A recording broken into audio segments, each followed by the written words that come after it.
How to fix Valorant error code VAN1067. There are 3 ways that you can fix this. So first is going to your services, and now go find VGC. Now right click and click on properties. Your startup type should be set on automatic, and now click start and wait for it to finish. Now restart your PC and test the game again.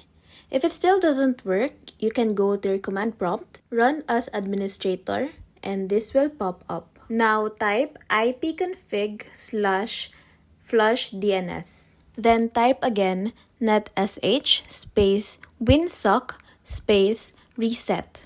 After that, try restarting your laptop and playing the game again. Lastly, you can go to your Riot client, and on your upper right, go to your settings and click repair. Then click on start repair.